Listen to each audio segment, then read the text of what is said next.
One of the most enduring images that almost any schoolchild will remember is the scene of Nelson dying on HMS Victory, surrounded by his officers and men, and particularly Thomas Hardy. And this really is the most moving letter written by Hardy from HMS Victory. And in it he states, "We have, on the 21st, just obtained a most glorious victory over the combined fleets, but it has cost the country a life that no money can replace, and for whose death I shall forever mourn."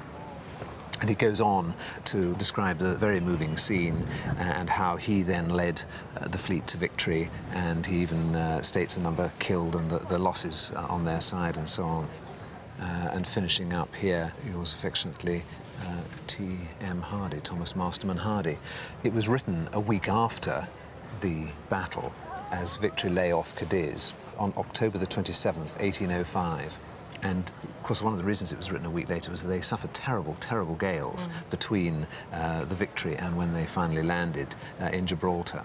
It appears to be written to a Mr. Mansfield. I must say, I don't know who Mr. Mansfield is, but it was written to Dorchester. Now, Hardy came from near Dorchester. He came from a place called Portisham. So I think with a little bit of research, we should be able to find out who Mansfield was. He was clearly a personal friend of Hardy's, because he was writing this moving letter to his friend.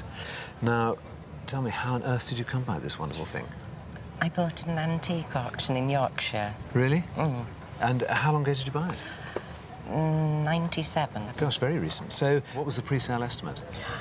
60 to 100. 60 to 100 pounds? I think that was what it was. Gosh. When I saw it at the viewing and my daughter read it, and she was so moved by it that I thought I must buy it for her. Yeah. Did you have to pay a lot more for it? 800. Cracky, that's a bit of a change from the estimates.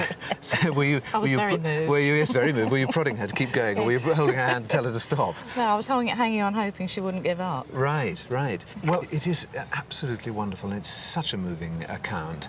It's very personal, and I think one of the important things about any letter like this is that you need all those personal touches to make it to make it valuable. Yeah.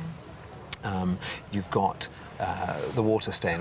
One sort of almost imagines perhaps it was written, you know, it got stained as a result of the storm. You know, maybe it did, maybe it didn't, but it seems rather nice to imagine that. It's got his seal on it. And I do think that your £800 investment was a very shrewd buy. I think today you probably would get £2,000 to £3,000 for it, and possibly more. And I think it is such an important letter. There could be those that would pay a great deal more than that. So a jolly useful little buy. Very good.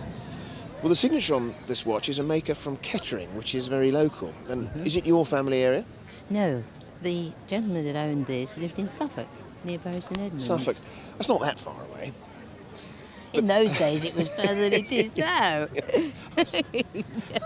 Well, you know what I mean. Well, all right, yes. How old is it, then? Well, that's an interesting thing. It's what we call a farmer's... There are several names for these watches. Yes. They're called pair-cased verges because they're a verge movement and they have a pair of cases, two cases.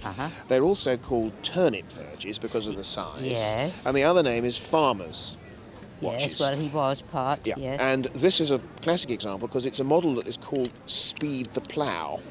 Ah, hence the picture. Yeah, and sometimes you actually see them and it's got written round the top of the dial, Speed the Plough. These watches started to be fashionable in about 1820. Right. This watch is 1871. It's 50 years out of date.